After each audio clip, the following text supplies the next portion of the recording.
രസകരമായിട്ടുള്ളൊരു video, ഒരു കിടിലൻ troll video. നിങ്ങളിത് ആരും കാണാതെ പോരുത്.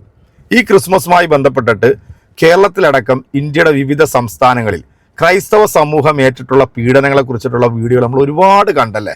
അതിനകത്ത് ക്രൈസ്തവരുടെ ഉന്നമനത്തിന് വേണ്ടി അവർക്ക് വേണ്ടിയാണ് ഞങ്ങൾ ഘോരഘോരം സംസാരിക്കുന്നതെന്ന് പറഞ്ഞുകൊണ്ട് സംഘപരിവാറിന്റെ ഭാഗമായിട്ടുള്ള ചില ക്രിസംഗി ഊളകളെ നമുക്കറിയാം. അപ്പന്മാർ പറഞ്ഞതെല്ലാം നമ്മൾ കേട്ടതാ. ഒരച്ഛൻ പണ്ട് പറഞ്ഞത് നിങ്ങൾക്ക് ഓർമ്മയുണ്ടല്ലോ, 300 രൂപ റബ്ബറിനാക്കി തന്നു കഴിഞ്ഞാൽ നിങ്ങൾക്ക് ഞങ്ങൾ ഇവിടുന്ന് ഒരു MP ഉണ്ടാക്കി തരാമെന്ന് പറഞ്ഞു. അതെന്തായാലും അവരുണ്ടാക്കി കൊടുത്തിട്ടുണ്ടല്ലേ. കാരണം മാതാവിന് ചെമ്പ് കിരീടം കൊണ്ടുവച്ചും കരുവണ്ണൂരിൽ നിന്ന് പദയാത്ര നടത്തി പദം വന്ന അവസാനം ഷോടായും കുടിച്ച് മൂലക്കിരുന്ന നമ്മുടെ ഗോവിന്ദ് തമ്പുരാൻ ഇന്ന് കാണിക്കുന്നത് എന്താണെന്നുള്ളത് നിങ്ങൾക്ക് അറിയാമല്ലോ. പള്ളിയിൽ കയറി നടുവിരൽ കൊണ്ട് കഞ്ഞി മോന്തി കുടിക്കുന്നു, മുട്ടുകാലയിൽ എഴയുന്നു. അങ്ങനെ പല തരത്തിലുള്ള അദ്ദേഹം സിനിമയിൽ ചെയ്യാത്ത പല വേഷങ്ങളും ജനങ്ങളുടെ മുമ്പിൽ പകർന്നാടി അദ്ദേഹം ആ ഒരു സ്ഥാനം പിടിച്ചെടുത്തു. അദ്ദേഹം ജയിച്ചത് എങ്ങനെയാണെന്നുള്ളതൊക്കെ പിന്നീട് ഇലക്ഷൻ കഴിഞ്ഞതിന് ശേഷം നമ്മൾ കണ്ടതാണ്. അപ്പൊ ഇന്ന് കേരളത്തിലെ ക്രൈസ്തവർക്ക് വേണ്ടി സംസാരിക്കലാണ് ഇപ്പോൾ ഏറ്റവും കൂടുതൽ ആളുകളുടെ ഒരു ഹോബിയായിട്ട് മാറിയിരിക്കുന്നത്. അതിൽ ഒരുപാട് ക്രിസംഗികളായിട്ടുള്ള അച്ഛന്മാരൊക്കെ ഉണ്ട്. നിങ്ങൾ കേട്ടിട്ടുണ്ടാവും ഒരു മഹാവീരൻ പറഞ്ഞത്, ആണൊരുത്തനാണ് നമ്മുടെ രാജ്യം ഭരിക്കുന്നത്. അതുകൊണ്ട് തന്നെ ഇവിടുത്തെ ക്രൈസ്തവ സമൂഹമേ നിങ്ങൾ പേടിക്കുകയേ വേണ്ട, നിങ്ങളുടെ പിന്നിൽ ഞങ്ങളുണ്ട് ശക്തരായിട്ട്. അതാണ് നമ്മൾ ഈ ക്രിസ്മസിൽ നമ്മൾ കണ്ടത്. ഇങ്ങ് പാലക്കാട് തൊട്ട് ഇന്ത്യയുടെ വിവിധ ഭാഗങ്ങളിൽ ക്രൈസ്തവ സമൂഹം നേരിട്ട അതിക്രമങ്ങൾ, അവർ നേരിട്ട അധിക്ഷേപങ്ങൾ എല്ലാം കണ്ടിട്ടും ഇതൊക്കെ കണ്ടിട്ട് ഞങ്ങൾക്കിതൊന്നും ഒരു പുല്ലുമല്ല എന്ന് വിചാരിച്ചിരിക്കുന്ന പൂഞ്ഞാറിൻ്റെ 2 വിഴുപ്പ് ഭാണ്ഡങ്ങളുണ്ടല്ലോ, ഒന്ന് അച്ഛനും മകനും. അതായത് ഈ 2 എണ്ണമാണ് ഈ സമുദായത്തെ ഇത്രയധികം അധംപതനത്തിലേക്ക് കൊണ്ടെത്തിച്ചത്. പിന്നെ ഒരു കുര്യനുണ്ടല്ലോ നമ്മുടെ കേന്ദ്രമന്ത്രിയെ കുറിച്ചിട്ടൊന്നും പറയാതിരിക്കും നല്ലത്. ഇത്രയും സംഭവങ്ങളൊക്കെ നടന്നിട്ടും ഈ ആശാൻ ഇതൊന്നും കണ്ടിട്ടില്ലെന്നുള്ള. സ്വന്തം സമുദായത്തിന് നേരെ വന്ന് ഈ അതിക്രമങ്ങൾ കാണിച്ചിട്ടുള്ള ഈ മതഭ്രാന്തന്മാരായിട്ടുള്ള സംഘപരിവാർ നാറികളെ കുറിച്ചിട്ട് ഒരു അക്ഷരം മിണ്ടാൻ നിനക്കൊക്കെ നട്ടലില്ലാതെ പോയി. നട്ടലിൻ്റെ അവിടെ വാഴപ്പിണ്ടി വെച്ചുകൊണ്ടാണ് ഈ വേട്ടാവളിയന്മാരിയ്ക്കുന്നത്. എന്താണെങ്കിലും ഈ സോഷ്യൽ മീഡിയയിലും സമൂഹ മാധ്യമങ്ങളിലും മനുഷ്യനായി കാണുന്ന എല്ലാ ആചാരങ്ങളെയും എല്ലാ വിശ്വാസങ്ങളിലും ഇടകലർന്നു പോകുന്ന ഒരു ജനസമൂഹമാണ് നമ്മുടെ കേരള സംസ്ഥാനത്തുള്ള അല്ലേ. അത് ഓണമായാലും കൊള്ളാം, ക്രിസ്മസ് ആയാലും കൊള്ളാം, പെരുന്നാളായാലും കൊള്ളാം, എല്ലാവരും അങ്ങോട്ടും ഇങ്ങോട്ടും മതസൗഹാർദ്ദമായിട്ട് പോകുന്ന ഒരു നാടാണ്.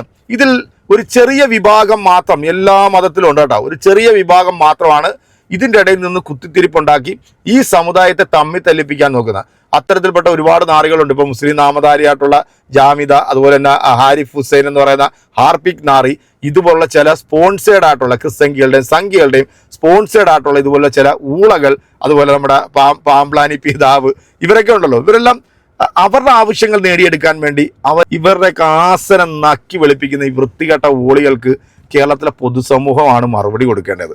എന്തായാലും ഒരു കിടിലം വീഡിയോ ഉണ്ടല്ലോ, ഇതൊന്ന് കണ്ടുപോയിക്കോളൂ. ശ്രീ ഷോൺ ജോർജ് കൂടി നമുക്കൊപ്പം ടെലിഫോൺ ലൈനിൽ ചേരുകയാണ്. ഇന്ത്യ ഒരു മതേതര രാഷ്ട്രമാണ് ആണല്ലോ, അത് മറക്കരുത്.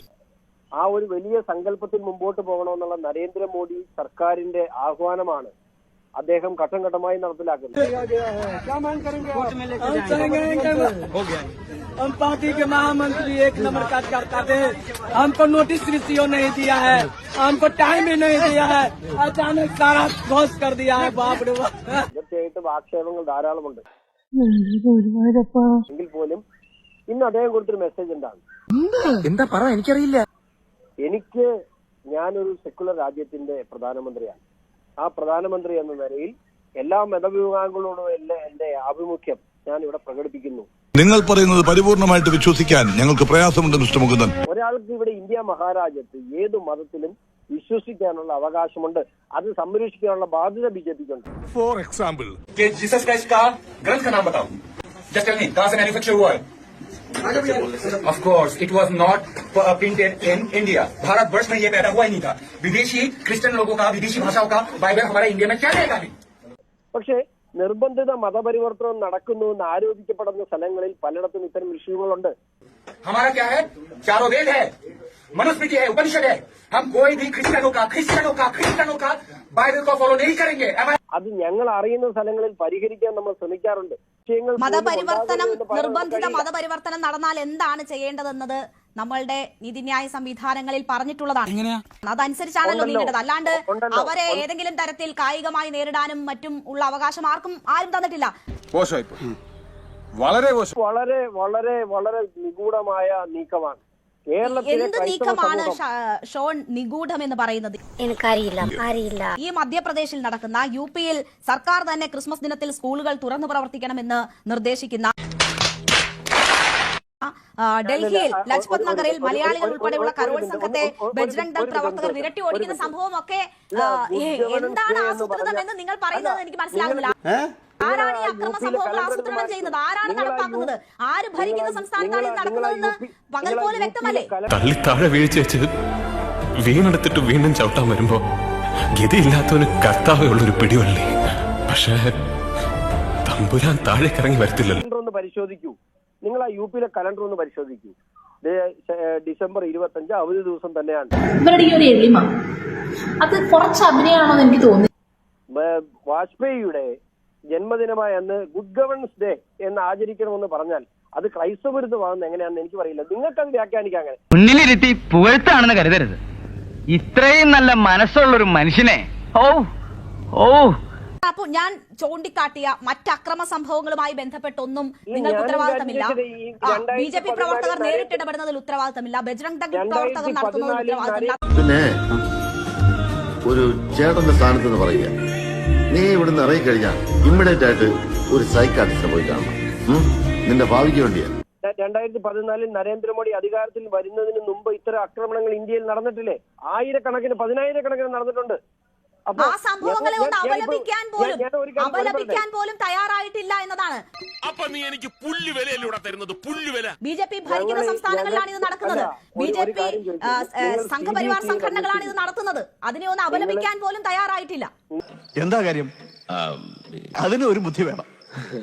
അതിവനില്ല. നാണം കെട്ടവന്റെ ആസനത്തിൽ ആലുകളുത്താൽ അതും തണലാക്കുന്നവൻ. ആണും പെണ്ണും കെട്ട ശിഖണ്ഡി വർഗത്തിൽപ്പെട്ട രണ്ടനങ്ങളാണ് ഈ തന്തയും മകനും കേട്ടോ. സ്വന്തം സമുദായത്തെ ഈ സംഘപരിവാർ തീവ്രവാദികൾ ഇത്രയധികം ക്രൂരമായ രീതിയിൽ അവരുടെ ഒരു വിശ്വാസത്തിന്റെ ദിവസം ഇത്രയധികം പീഡിപ്പിച്ചിട്ട് അതൊന്ന് അപലപിക്കാൻ അല്ലെങ്കിൽ അതിനെക്കുറിച്ചിട്ട് ഒരു അക്ഷരം മിണ്ടാൻ ഈ ഊളകൾക്കൊന്നും സാധിച്ചിട്ടില്ല. ക്രൈസ്തവ സമൂഹം ഇവനൊക്കെ മുക്കാലെ കെട്ടി അടിക്കണം. ഇവനൊക്കെ വരുന്ന വഴിക്ക് ചാണാമുക്കിയ ചൂലിന് തല്ലി ഓടിക്കണം. 7 അയലത്ത് പോലും അടിപ്പിക്കാൻ പാടില്ല. യൂദാസ് എനിക്ക് തോന്നുന്നു ഇതിനെക്കാട്ടും ബെറ്റർ ആയിരുന്നു തോന്നുന്നു. കാരണം അതിനെക്കാട്ടിലും ഡേഞ്ചറാണ് കേട്ടോ ഈ അച്ഛനും മകനും. ഇപ്പം അച്ഛൻ പറഞ്ഞിട്ടുള്ള ഒരു പുതിയ സംഭവം നിങ്ങൾ എല്ലാവരും കേട്ട് കാണുമായിരിക്കും. അതായത് ഇവിടുത്തെ മുസ്ലിം സഹോദരങ്ങളില്ലേ, അവർ രാജ്യത്തിന്റെ സ്വാതന്ത്ര്യത്തിന് വേണ്ടി ഒരുപാട് ചോര ഒഴുക്കിയതാ. ഇത് പറയാനായിട്ടുള്ള കാരണം എന്താണെന്ന് നിങ്ങൾക്ക് വല്ല മനസ്സിലായില്ല അല്ലേ? ഇപ്പൊ വരാൻ പോകുന്ന തെരഞ്ഞെടുപ്പിലെ ഈ പൂഞ്ഞാർ മണ്ഡലത്തിലോ അല്ലെങ്കിൽ ഈ കോട്ടയം ജില്ലയിൽ എവിടെങ്കിലും കൊണ്ടുപോയിട്ട് ഈ മകന് BJPയുടെ താമരയുടെ ചിഹ്നത്തിൽ മത്സരിപ്പിക്കാനായിട്ടുള്ള ഒരു തയ്യാറെടുപ്പിലാണ്. അപ്പൊ അതിന്റെ ഭാഗമായിട്ടാണ്. കാരണം അവിടുത്തെ ന്യൂനപക്ഷങ്ങളുടെ വോട്ടുണ്ടെങ്കിൽ ഈ വെട്ടാവളിയിലൊക്കെ വിജയിക്കാൻ സാധിക്കത്തുള്ളൂ. അങ്ങനെ വിജയിച്ചു പോയിട്ട് ആ സമുദായത്തിന്റെ തന്തയ്ക്ക് വിളിച്ചിട്ടുള്ള കഴിവറാം മോരെയൊക്കെ നമ്മളിനി എന്ത് ഭാഷയിലാണ് വിളിക്കേണ്ടത്? ഇത്രയധികം അധംപതിച്ചു പോയി ഇവനൊക്കെ സ്വന്തം നിലനിൽപ്പ്, സ്വന്തം അസ്തിത്വം കൊണ്ടുപോയിട്ട് ഈ സംഘപരിവാറിന്റെ കാൽക്കേ കൊണ്ടുവച്ചിട്ട് നക്കി വെളുപ്പിക്കുന്ന ഇതുപോലുള്ള ആളുകളെ എൻ്റെ പ്രിയപ്പെട്ട സഹോദരങ്ങളെ നിങ്ങൾ ചുമക്കല്ലേ കേട്ടോ. ചുമന്നാലുണ്ടല്ലോ ഇനിയും നിങ്ങൾ താഴോട്ട് പോകുന്നതല്ലാതെ ഒരു ഇഞ്ച് പോലെ നിങ്ങൾ മേപ്പോട്ട് വരില്ല. ഇനി വരാൻ പോകുന്ന അടുത്ത വർഷം അല്ലെങ്കിൽ ഇനി ഈ രാജ്യം ഭരിക്കാൻ പോകുന്ന സംഘപരിവാർ ആണെന്നുണ്ടെങ്കിൽ ഉറപ്പായിട്ട് നിങ്ങൾ വിചാരിച്ചോ ഏക സിവിൽ കോഡ് എന്ന് പറഞ്ഞ സംഭവം വരും. ഒരൊറ്റ ഇലക്ഷനും കാണും, ഒരൊറ്റ ഉത്സവമായിരിക്കും, ഒരൊറ്റ മതവുമായിരിക്കും. ഇവിടെ ഒരു അക്ഷരം പോലും മിണ്ടാൻ പറ്റില്ല. മിണ്ടിയാൽ ഇതുപോലെ പട്ടിയെ കിടന്ന് അടി വാങ്ങിച്ചുകൊണ്ടിരിക്കുക. അതുകൊണ്ട് അസ്തിത്വം പണയം വെക്കാതെ നമ്മുടെയൊക്കെ പൂർവികന്മാർ കാണിച്ചു തന്നിട്ടുള്ളൊരു പാതയുണ്ടല്ലോ.